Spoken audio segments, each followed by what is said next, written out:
Staying soft and gentle works hard, even when you play rough. Clover have asked me to sort out some confusion.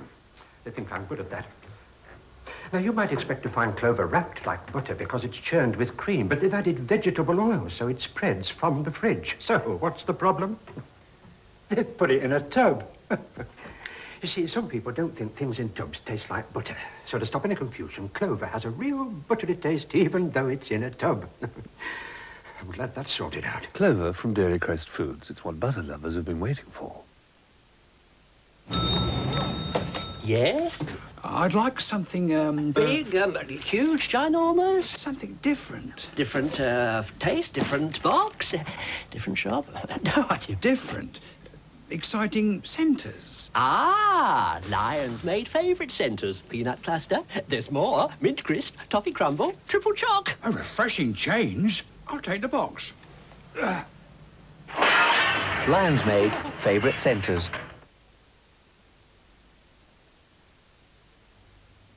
Tomorrow, in Heat 2 of the Krypton Factor, the challenge for the superperson of 1985 introduces Andrew Nash, a social worker from Peterborough, Terry Stamp, a systems analyst from Bradford, Michael Hartley, a housing assistant from Liverpool, and Avril Carr, a travel consultant from London.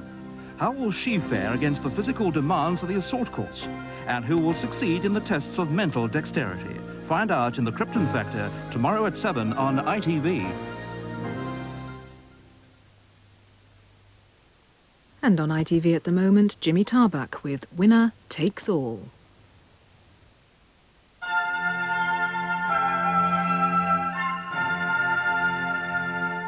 Here on 4 now, the story of a unique experience at sea, recalled in Transatlantic Diary.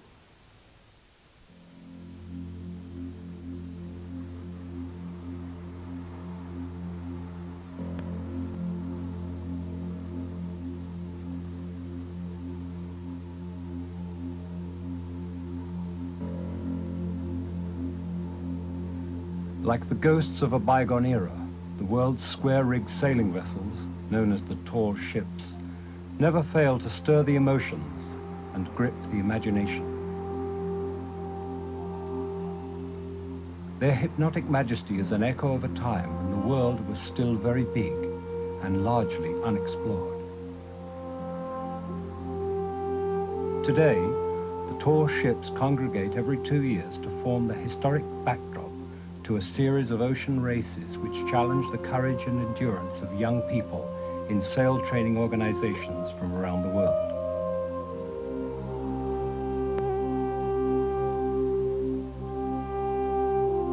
For each of those young people, lessons learned in crossing the Atlantic go far beyond simply developing the time-worn skills of ocean sailing.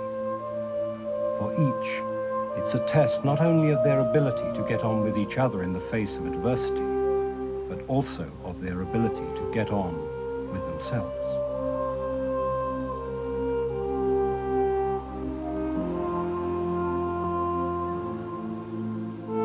This is the diary of the transatlantic adventures of one of the vessels in the tall ships race, the 75-foot ketch Donald Searle.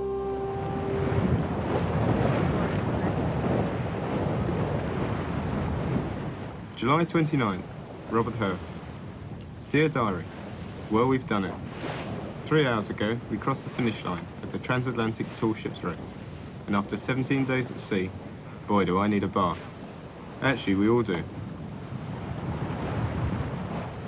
There have been a few occasions when we've all wondered whether we'd make it at all, what with everything going wrong. And certainly this time last week, no one would have predicted the eventual outcome. We'll be in Liverpool tomorrow, the end of a voyage that actually started over 4 months ago. For most of the crew of the Donald Searle, it was a cold spring weekend at the London Sailing Project's mooring in Southampton, which marked the beginning of their trip together across the Atlantic. For each of them, it was an opportunity to get to know the boat and each other, since away from the Donald Searle, their lifestyles and backgrounds are about as varied as it's possible to be. Some are still at school, some are in work, some are at university, some are on the dole. Norman Sawyer, skipper of the Donald Searle, explains the objectives of the project. The London Sailing Project started using sailing as a medium, that's all it is, just to take boys away from their normal warm life, take them out to sea in a boat, and make life a bit hard for them and make it uncomfortable and wet and damp. There is the boy who comes from a fairly rough, tough background, who copes well with the rough, tough bits, but then he will often have difficulty, say, with the working with other people, because being rough and tough, he's a single person. He's usually on his own in his rough, tough world, and therefore finds working with other people somewhat difficult. The other alternative is the better, easier background boy who comes along, who perhaps just find the whole rough, tough environment somewhat difficult, and that's a problem for him. So it's a mixture, and we get all sorts, and we purposely mix the crew from all ranges of boys from an easy background to those from a difficult background in some of the more rough areas of London, and that's what we're aiming to do. The zip works. Hard on the heels of this light-hearted weekend, however, a chill reminder of the sea's unforgiving nature came with the tragic news of the disappearance of the Marquise and her crew. They say the Marquise was hit by a freak gust of wind and her bows went under. People were swept overboard or trapped below deck, and she went down in less than a minute. Tonight, hopes of finding the 18 people still missing are fading. The Marquise... I just can't believe it that a ship that had been sailing for so long, so seaworthy, had just been blown over. That was mostly what hit me at first.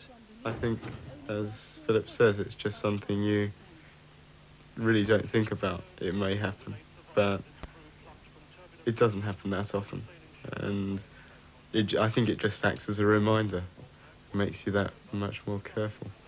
Can we have 10 points of success, please? Yeah. With only a few weeks to go, and the Marquise disaster receding in everyone's mind, attention turned to the details of their coming voyage. You see that one? Ladies, can I call you vaguely to order? Say hello. Welcome to the ladies. Nice to see you. It's, we've had a few apologies from people. Roger Pearson coming. Sam Woollin is not coming because he's shifting 5 tons of topsoil. Okay. As you know, I'm not going to be there for the first bit. Pressure of work and all those exciting Rubbish, things. rubbish, rubbish. Hugh Rickard. You want a holiday? Yeah, I need the rest. Hugh's going to be skipper down from Quebec down to Sydney, with Peter as second in command. I'll fly out to Sydney and join you for my little holiday sailing back. I think now I'll hand over to Peter to get on with his bits, which are going to be a bit lengthy because he's got lots of detail to get over to you. Questions come at the end, and then you may want to make notes, and then we'll give you some paper if you haven't got that. Pencils. Right, off you go, sport. Right, I think we'll start with the travel arrangements. Now, I have here a ticket which says from Victoria to Amsterdam for 6 adults and 14 children. Midnight, GMT, 6 p.m. local time, Quebec, June the 28th, Sam Woollin. At last, after 30 hours of bus, then train, then taxi, then bus, then ferry, then bus, then plane, then another bus, the 6 adults and 14 kids have made it to Quebec. Reminds me of Beck's Hill. The old girl's looking great, and since she's now home for the next 6 weeks or so, we're all looking forward to brewing up a cuppa. Once we've stowed our kit in the 3 cubic inches we all seem to have been allocated. Hugh is skipper temporarily, and he's called a briefing to give us a few do's and don'ts. Right. My priority is basically to get this boat ready to go to sea. So that's the way we've got to start thinking. I know you're an exciting new port, lots of things to do, but you've got to think boat first, fun second. One thing you must use your time alongside to do is to make sure that every single one of you knows where every hull opening is and where the cock is to turn it off. All right? These sort of boats have sunk on races like this before simply because water's been gushing in and nobody knows how to turn it off. It was just a simple matter of turning off a brass valve. Okay, so that must be part of your familiarisation routine. For tonight, all right, I want to make sure that every man is issued the safety harness, life jackets. And the other thing that's got to happen tonight is that everybody must familiarise themselves, and watch officers are to check that you have, with the man overboard apparatus. Funny you say, why in a harbour? Because people are going to come back, and not necessarily our crew, are going to come back later on tonight. They might be a bit happy, might be a bit careless, fall overboard in this harbour on a dark night with too many wets inside you. You'll sink even quicker than you would out at sea. So you must know and have briefed yourself on the man overboard safety gear that's already in place. June the 29th, Adrian Attrell. Fortunately, and despite the skipper's dire warnings, no one did fall overboard. Mind you, it was only the more energetic of the crew who went ashore at all, since almost everyone was exhausted from the trip. After a good night's kip, we woke still suffering from jet lag, but keen to get on with the job of settling in. White Watch spent the morning with Chris Webster, who's the purser, cataloguing and storing food. It seems to be hidden away in the most unlikely places. There were even some cans of beans in the heads. Seems appropriate somehow. I can't think we're actually going to eat all this. We could sail to Sydney, Australia, rather than Sydney, Nova Scotia, with the amount we've got on board. But Chris is convinced it'll all come in handy. Red Watch are on shore leave, lucky blighters, and have gone to see the sights. Quebec Marina, June 29th, Robert Hurst. Sam thinks Quebec looks like Bexhill. I think it looks like Southend. Earlier today, we were lucky enough to visit some of the tall ships. The most impressive one is the Russian square rigger, Krusenstern. After an official reception from the first officer, who spoke no English at all, we were introduced to the wacky character called Igor. Bonjour, good afternoon, здравствуйте. Let me introduce myself. My name is Igor. We give you a short excursion on board of our ship. Any questions to me? No, not yet. Okay. We study at the Kaliningrad High Engineering Marine College. Our future profession is navigators. And now, let's start our short excursion. Let's go.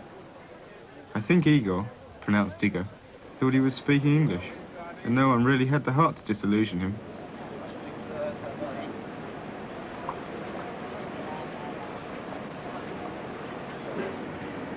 It's a massive vessel, and it seemed to us that it was packed with somber-looking Russians, and we couldn't help comparing this huge ship with our tiny boat. Crossing the Atlantic in the Krusenstern must be a picnic compared to crossing it in dear old Donald Searle. Midday soon came though, and we headed back for our turn on watch. During the watch, Steve Staples, the ship's engineer and medic, had his briefing on how to repair injured human beings. Right, well, this is the first aid kit. Obviously, you know, for a ship, you've got to have one for the injuries on board. And possibly, you know, the most serious injuries you'll probably have to deal with would be breakages, you know, like your arms, legs. So what we've got here is your inflatable splints. Obviously, for your most serious injuries, which will probably be your breakages, but if you've got anything more serious, like amputations or anything, you'll have to give them something like a painkiller, and these are morphine, just for the stopgap, you know, between getting them onto an escort vessel again. Obviously, we hope anything like this doesn't happen, but you've got to be ready for it. B. Oh. Really? I. A. Yes? Clear? The St. Lawrence, June the 30th, Sam Woolen. With the thought of Steve Staples performing amputations still rattling round our minds, today finds us practicing semaphore for the prey to sail. R is very easy. U and N, certainly, when you take that basic sketch. R, U, that is a U. N is an N when you look at the hands. That word you with your... It's one of Hugh Rickard's bright ideas to impress the Canadians with a spirited rendition of Law Britannia. It'll impress me too if we can get it sorted out. Blue Watch leader Roger Pierce is pretending to be on top of the situation. Me, I'm not so sure. More practice is needed. Okay.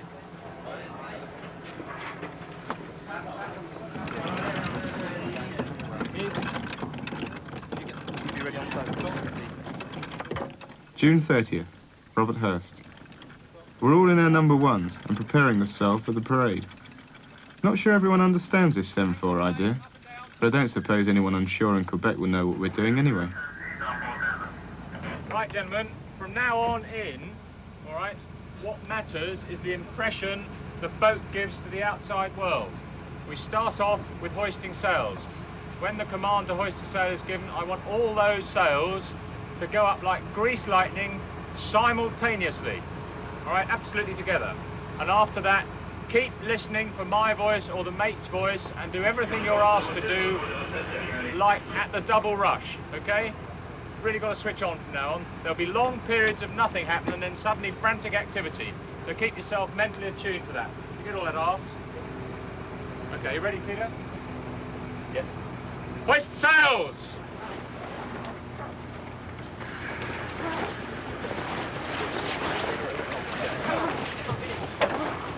Come on with the maid! At last, after so many weeks and months of preparation, the time had come to coax the Donald Searle into life. Running before the light breeze of a bright Quebec afternoon, conditions were ideal for the parade of sail.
Remain where you are. Stand at ease now, chaps. Just hang on. As the Donald Searle left the ceremonial pageant behind that evening, the crew began to get down to the real purpose of this part of their voyage, namely, familiarizing themselves with the topping lifts and lazy guys, the kicking straps, the uphauls and the downhauls that would be the tools they would eventually use to travel the 3,000 miles across the Atlantic.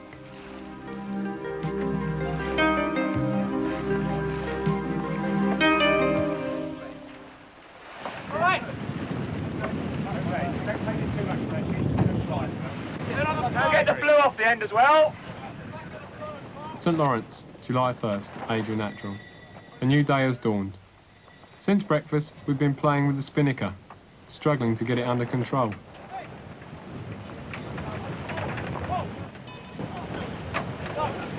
Open the door.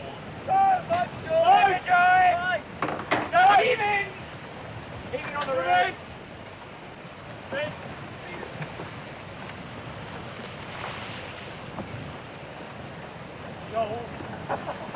Get up on that pole. Get up on that pole. It's nearly up now, but the pole linkages have jammed against the mast. This is not good news. I suppose someone's going to have to tell the skipper.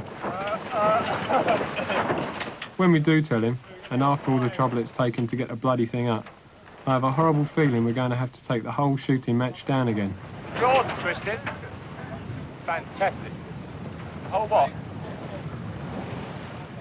Oh, that's rather nasty. This is not good news. Okay, forecastle. Complete change of plan. Right. Genoa hoisted and the spinnaker down. No, but I want that in that order. Genoa hoisted, spinnaker down. In that order. The spinnaker is a type of sail which, unlike most others, flies free at the mast ahead of the boat, rather like a huge kite. It can boost a yacht's speed significantly, but because of its size, it's also difficult for an inexperienced crew to control. And on this blustery first morning of real sailing, inexperience was all too evident. Things did go wrong this morning. Some of the mistakes were mine, some were yours, some mistakes were caused by lack of knowledge, some by lack of forethought, okay? So let's just go through it. And it's not a post-mortem in trying to point blame at any one person or any one particular thing. It's just post-mortem designed and trying to make sure that we get it right next time, okay? Because we're going to have to do this lots of times. July 1st, Robert Hurst. Skipper's holding a post-mortem about the morning's fun and games, and we're all beginning to realise that however straightforward the theory might be, putting it into practice is far from simple. Then hoist the topping lift, swing the spinnaker pole out, yep, and attach the inboard end of the two guys to what will become the tack of the spinnaker, attach the spinnaker sheets to the clew of the spinnaker, and making sure that you've reeved the spinnaker halyard outside the foresail and in underneath the foresail. Yeah, with me? You're looking puzzled, Bob. Puzzled? Okay. Yes. Any In questions? need of more practice? Yes. But are we getting the right kind of wind? No. We were all looking forward to a fast passage down the St. Lawrence, but someone's nicked the breeze. Midday, July 2nd, Adrianatural. Every sail in the book up, and we're still only doing half a knot. Flat calm, and it feels like it's 1,000,000 degrees in the shade, but at least lunch was a work of art today. I made it. With nothing to do but scrub the decks, we all sit and wait for the winds Hugh has promised will be coming soon. I hope he knows what he's talking about. Hugh is a meteorologist in the Navy, and he finds the weather fascinating. The rest of us find it frustrating. Last night, take away the tree! Take away the tree!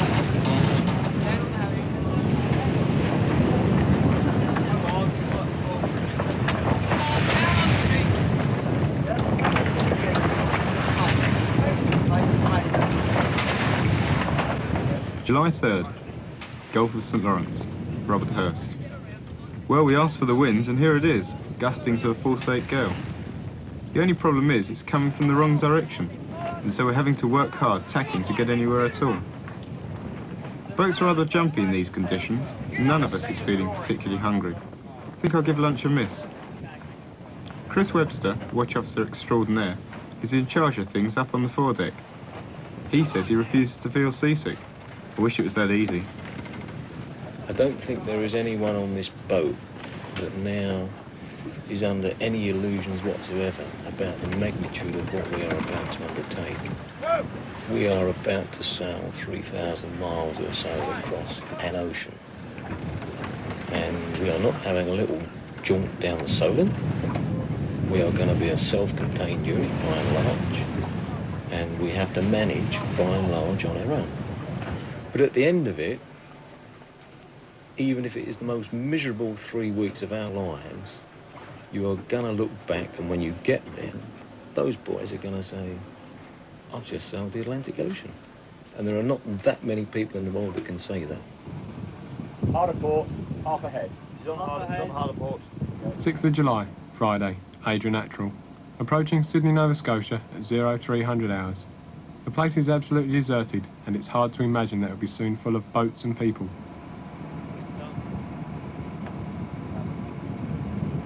On arriving, there are only 2 sleepy Coast Guard officers to meet us. Apparently, we're 2 days early. The Ketch Novik, the Square Rigger Gloria are already in. The others should be here soon. After 6 days at sea, we're all looking forward to a shower, a hot meal, and of course, the festivities. July the 9th, Sydney Harbour, Sam Woolham. The Russians are coming in today. They always cause something of a stir, scattered about the rigging like Christmas tree candles. I wonder which one is Igor. It's nice because there are a lot of familiar faces from the other Searle training vessels here in Sydney. Even Andy Freeman, a survivor from the Marquise, is after. What exactly happened? I was on the poop deck, just by the wheel. I just noticed the ship was heeling over, and I thought she was just going to stay at that angle, but she didn't. She carried on. Just kept going down. Kept going over to starboard. The mast then went in the water. The bow began to sink. I hung onto the ratlins, which are the rope ladders you climb up the mast. The water came up to my waist, and I let go and swam away from the ship. And by the time I had let go and swam away, the ship had gone. Really? How long did that actually take to go down? Less than 45 seconds to go down. 45 seconds? Yes. By the time I had let go of the ship and swam maybe 10-15 feet, she had disappeared. I was in the water. It was dark and I couldn't see anything. I was swimming around until I found a piece of wood which I held onto. Yeah. And then later I found a life raft that had inflated. Yeah. So I climbed into that. You were very lucky. Yes. Very lucky. Yes. A lot of things happened at the right time. Yeah. And I was in the right place. Right place, right time. July 10th, the party, Adrian Attrell. Andy Freeman's story has chilled us all, but we're determined to put all apprehensions about tomorrow's departure firmly to the back of our minds, since it's party time on the Donald Searle.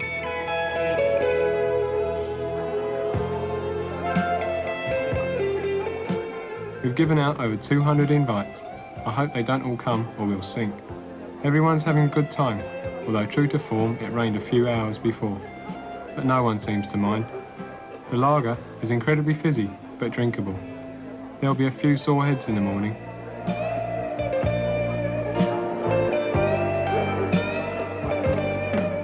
People of Sydney have been wonderful, and we've all made lots of new friends, most of them called Doris.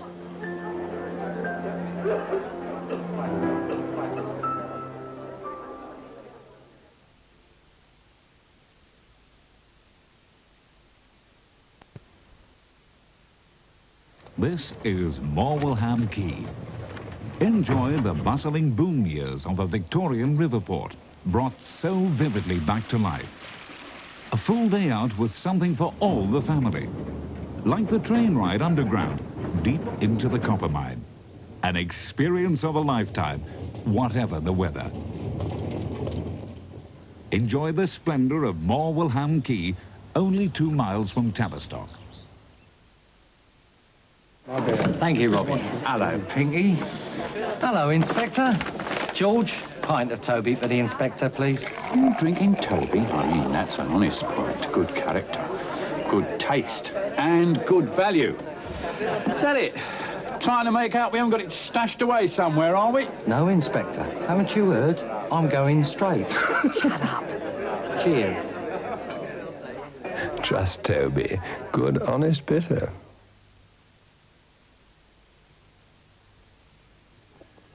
Ooh. Ooh. Type of tea, my favorite cup. I drink it when the sun comes up. And if you're feeling good, I leave a made-up cup for you. Typhoon. You only get an ooh with Typhoon. Oh!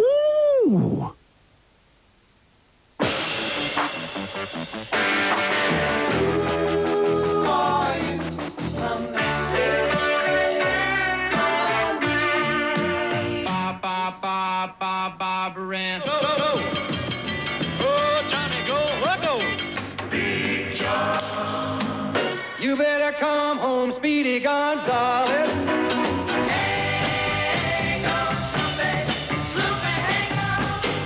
Trevor, Trevor. Well, no dog that she built a piece of guy. Everything that Uncle John needs.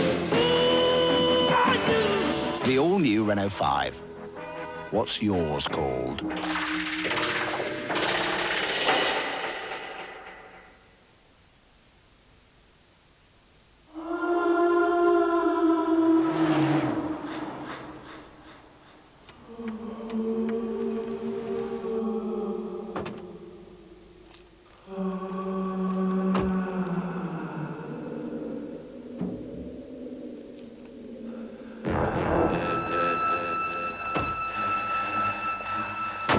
If an engine could choose its own oil,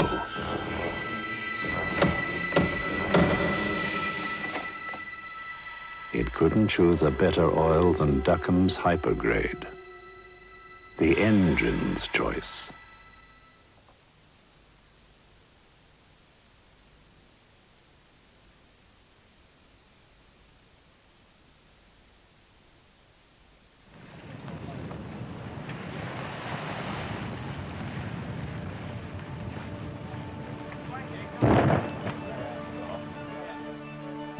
The start of a sailing race often appears to be rather chaotic and disorganized, with vessels pointing in nearly every direction, jockeying for position in order that they may catch favorable winds and get a clean start. The chaos can sometimes be real too, and at the start of this Transatlantic Tour ships race, the Donald Searle has been caught on the hop and is pointing in completely the wrong direction.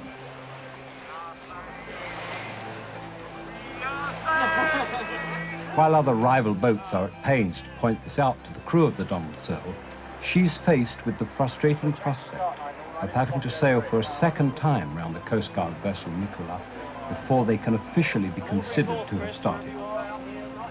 Over 3,000 miles and 20 days at sea, it's unlikely to be a significant setback. But the effect on morale of a false start like this is easy to imagine.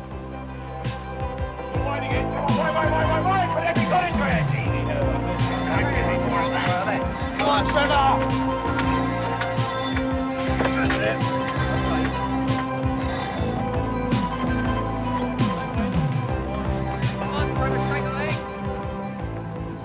Wednesday, July 11th, Robert Hurst. Well, we're off. We've made a bit of a cock-up at the start, but that's that. The lead boats are Canada Maritime, Boo Hiss, Dasher, Sabre, and surprisingly, Casaro too. I wonder whether they've noticed that their Jolly Roger's missing. We'll give it back to them in Liverpool, after we've won. Unfortunately though, we can't make calls straight for Liverpool, since only the day before yesterday, a high up in the Searle Training Association decided that the whole fleet had first to sail 400 miles south to avoid icebergs. This means the whole route of the race has changed. That is, as Hugh would say, not good news.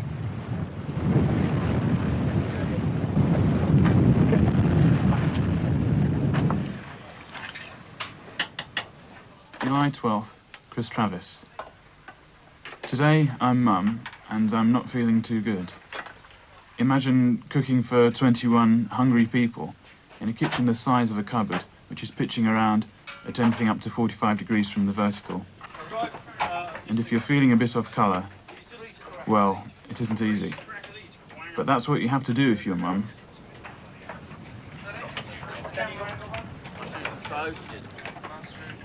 Mum gets her name from the Mother Watch, a watch whose sole responsibility is to feed and water the ravenous mob. Sometimes I wonder why I come sailing. When I'm feeling like this, I'd rather be almost anywhere else. Oh well, what goes down must come up.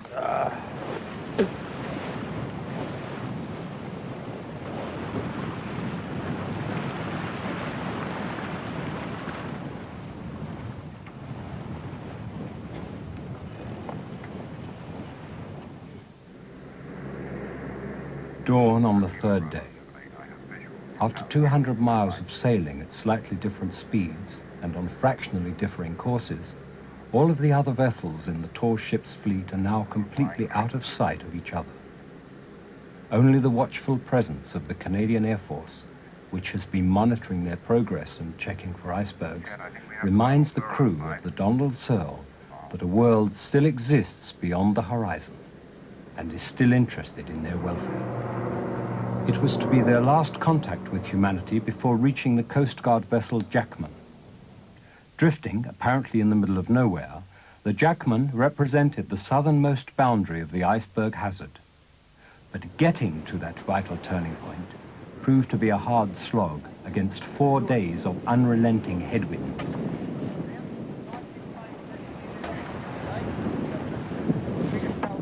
July 13th, Adrian. Dear Diary, Blue Watch is obviously the most talented watch by far. Our foredeck gorillas can do anything, well almost anything. What we can't do is change the wind direction, and that's what we need most right now. We were joined today by a school of dolphins. Maybe they'll bring us luck. For the moment though, it's still pretty rough, and there's a lot of pitching and heaving going on. The boat's doing the pitching, Bob Litton's doing the heaving. Mike the cameraman got a great shot of the event. Sam Woolen, July the 14th. Well, the dolphins worked. We've nearly reached the turning point, and we've got the spinnaker up.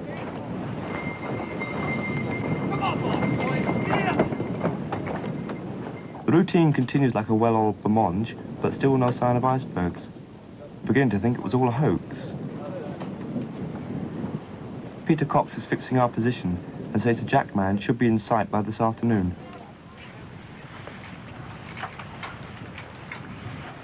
Okay, Joe. I'll go about when she's about there.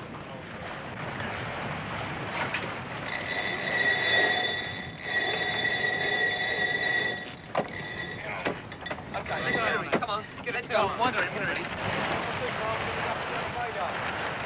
Just hold it there.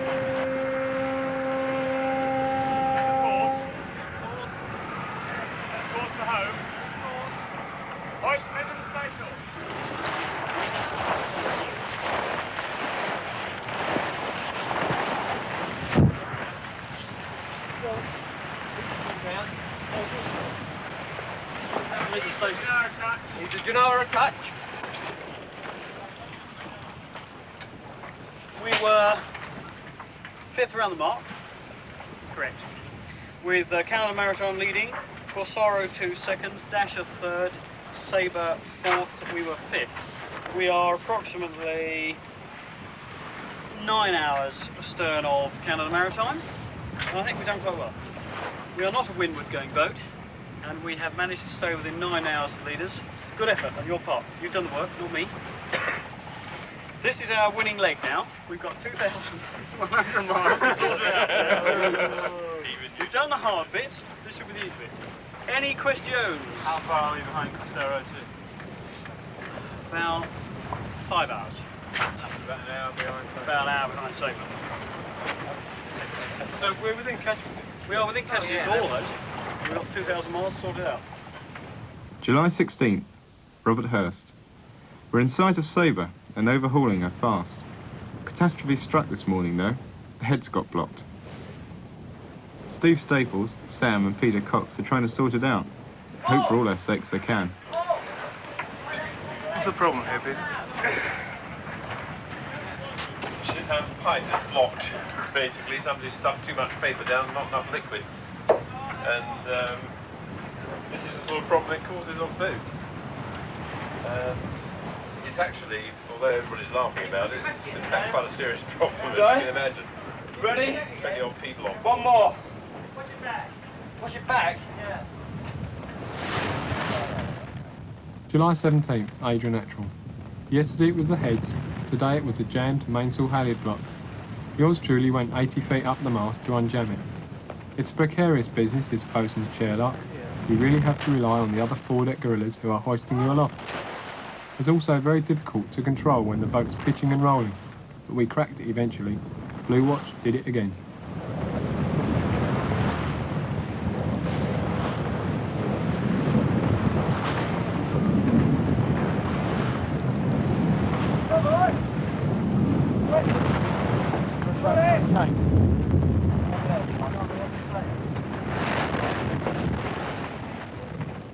July 18th, Sam Woolen.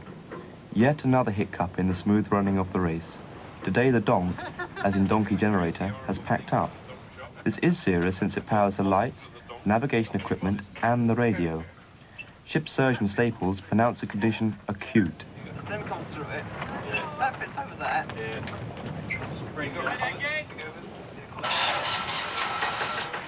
Fortunately, courtesy of Heath Robinson, he's devised a way of getting it to work using a bungee and a length of tin foil.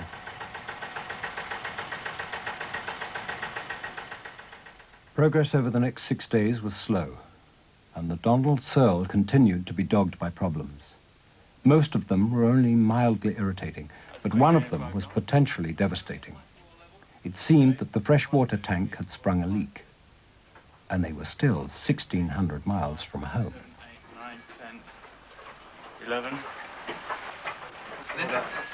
11 and a half. Alright, so yeah, we have to do it again the wrong way. Put your book there, Mega. Oh, can I have Christopher Webster's book, please? Which has got the water table in it. Thank you. Put me 5 gallons out. Yes, please. Have you found the problem, Hugh?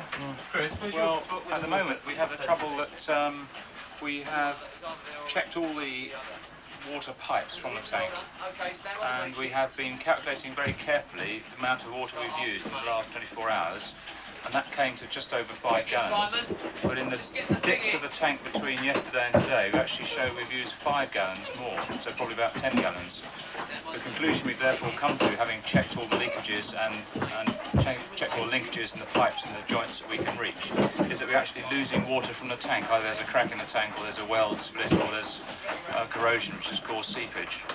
So what we're now doing is to dip the tank. We'll then pump out 5 gallons into a can, which we'll use for the next 24 hours. We'll then dip again after 24 hours and see how much the dip has gone down by. That way we can judge how much water we're losing each 24 hours out of the tank.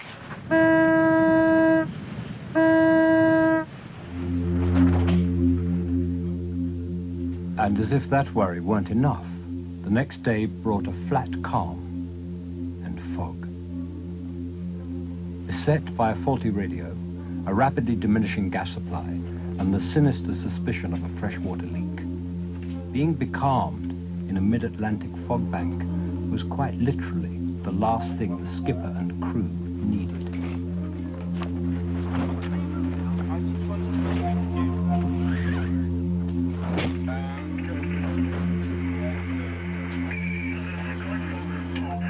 Joseph Conrad, Joseph Conrad, Joseph Conrad. This is Donald Searle, Donald Searle, Donald Searle, channel 16.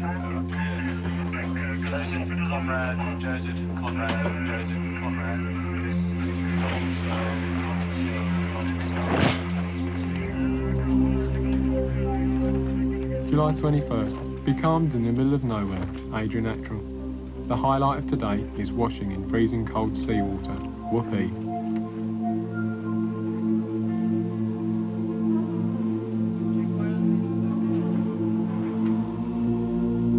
Hugh and Norman are desperately straining to glean some comfort from the charts and weather maps, but all that the rest of us can do is sit and wait for a change in our fortunes.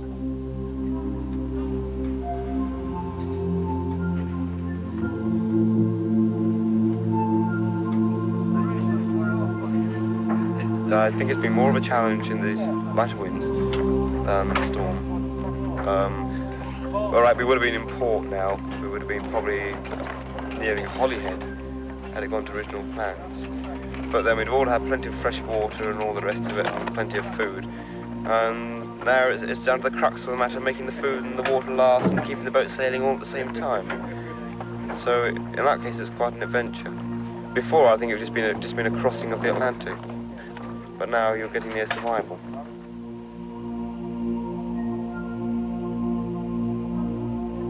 The difficulties have been increased slightly in the race, more than we had anticipated at the beginning, because of the planned increase in course length. Right at the beginning of the race. What's that adding to us now? That's added something like 400 miles to the track, right, which is about 3 or 4 days worth of sailing, particularly as it happened on the days we had to do that leg. It was against the wind, It's pretty which made a lot difficult for us. Big difference. That had a secondary effect in that it brought the starting point of our track across the Atlantic further south, which put us out of the main wind zone at this time of the year. So we've been affected by a lot of light airs, and we're now running days, if not a week or so late. Therefore, I would anticipate we are going to be late in Liverpool, beyond the 31st of July. I can't say how late because I don't know what speed we'll do up to 7 knots. So that's the story on ETA, and I don't know what the answer is. Sorry, could you give us how you do the race now? Do the race? I said I see us as 4th position behind the 3 which are 200 miles ahead. And how catchable? How catchable? Certainly catchable if they fall into a hole in the wind. And they fall into a dead calm as we fell into. And all the boats. But we've got to make 200 miles up. So they got to fall into the car, we've got to pick 200 miles? That's right, it's still achievable. We've got 1,600 miles to go. But the days rolled on, and despite a tactical decision to head north in search of stronger winds, the doldrums settled on the Donald Searle, and progress was unpredictable. There were good days, and there were bad days. The only certainty in their lives was the relentless reality of the 4-hourly watch routine.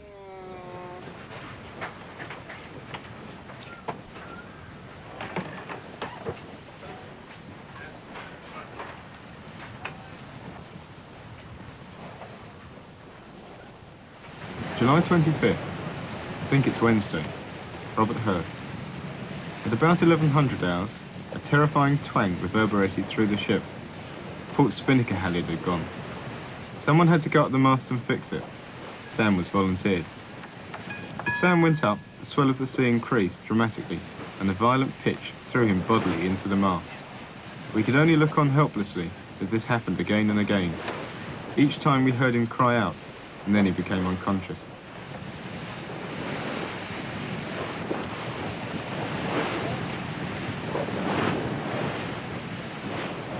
After getting him down into the cabin, it was found he'd broken a tooth, cut his face, and bruised a number of unmentionable bits of himself.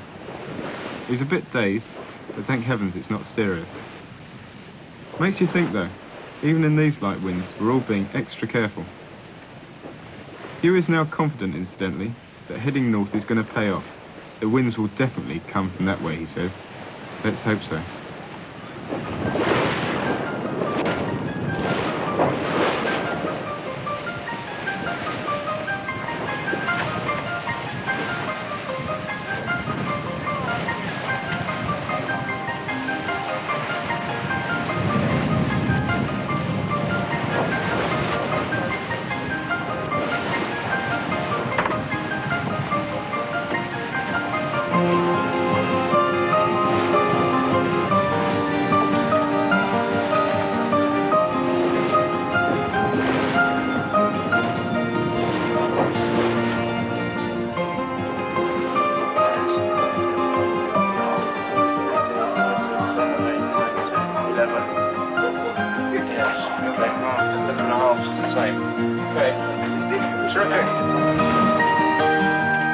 July 27th, Sam Woolham.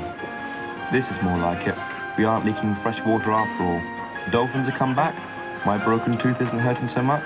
But most of all, the winds are now with us, and we're cracking along.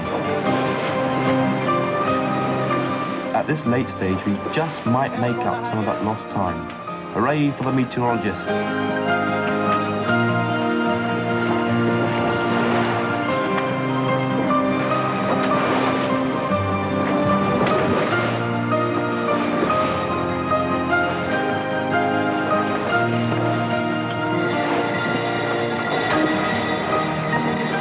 July 28th, on the Dangle, Robert Hurst. The winds are perfect.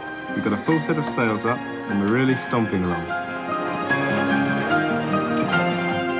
This is great news for everyone except Mum, who's fighting to remain upright. In view of our progress, rationing's been lifted, and we're getting hot drinks, hot food, sweets, all the comforts of home. Well, nearly all. Dash is only a few miles ahead of us now. We'll catch her during my next watch with any luck.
Those 3 days and nights of all-out ocean racing enabled the Donald Searle to cover over 500 miles as she galloped towards the finishing line off the south coast of Ireland at an average speed of 9 knots. It became clear that she was rapidly overhauling her chief rival, Canada Maritime. But was it rapidly enough? That was the question in everyone's mind as July 29th dawned, the day they were to finish. 339. Now, 40!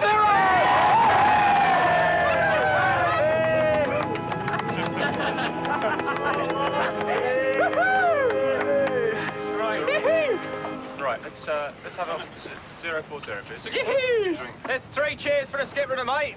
Hip hip! Hooray! Hip hip! Hooray! Hip hip! Hooray! Terrific. Where's the tea? Right, where's the tea? Let's get the drinks. Yeah, one kettle's on, one up for 7 up. 7 up, 7 up. Break out the 7 up. Right, 21 across. We've done it, we've done it. Keep us sailing, come on, come on. Whose deck is it, by the way? It's all right, we got it. Okay. And now the good news, Adrian Attrell. At 6:02 GMT, we crossed the finishing line of the Transatlantic tall ships race, although we still had no idea of how Canada Maritime had done. Lands End Radio. This is yacht Donald Searle from the tall ships race. I crossed the tall ships race finish line on the 29th of July 1984 at 06 hours, 02 minutes, 11 seconds GMT. Over. It wasn't until 1000 hours we overheard their skipper talking on the radio. He was very peeved, since he had to admit we'd beaten them by 3 hours, which meant, incredibly, we were the first and fastest across the Atlantic.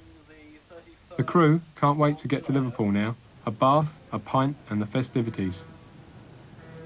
It had taken 17 days, 17 hours and 17 minutes to cover the 3,000 miles from Nova Scotia to the finish. And at last, the Donald Searle had come home. Until this trip, none of the crew, including the officers, had sailed more than a few hundred miles in any single voyage. It had been the opportunity of a lifetime to test themselves against the unrelenting challenge of the sea. Skipper Norman Sawyer. The lessons, emotions and comradeship will remain with these lads all of their lives. They will have learnt of the power of the wind, the need for teamwork in difficult tasks, the feeling of togetherness when facing adversity, and finally, the realization that with a little more effort and determination, almost anyone can achieve almost anything. That's what the London Sailing Project is all about. And we, in Donald Searle, were just fortunate to be able to do it on a much larger scale than normal.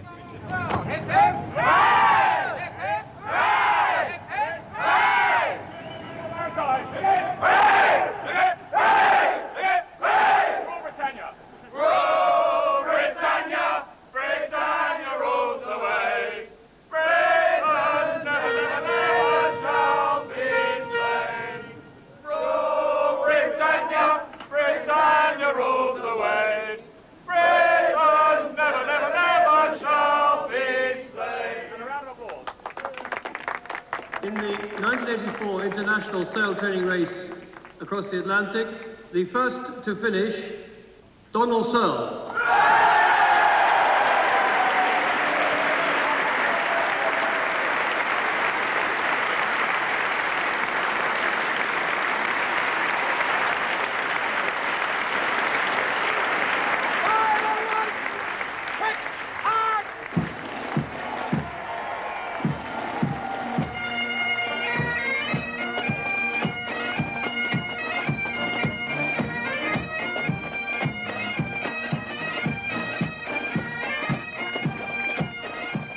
Okay, you're asking 20-odd people, all blokes, to cut themselves off from the world for 3 weeks.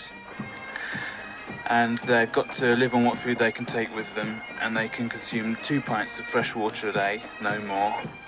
And the scenery every day is the same flat horizon, and it feels like you're in a car going over one humpbacked bridge after another, again and again. And if you've had enough, you can't just take a stroll and get away from it for a while. In fact, you can't get away from it at all. And there are no luxuries. There's no fresh milk, there's no beer, no fridge, no TV, no sliced bread, no bath, no shower, no comfy chairs, no space, no evenings out. And the average person should ask himself, why do these guys do this? I mean, are they crazy? And risking their lives, because it's dangerous. And, well, we're not crazy. I don't know, I hope the film provides people with some kind of an answer.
Next Sunday on 4 Amsterdam.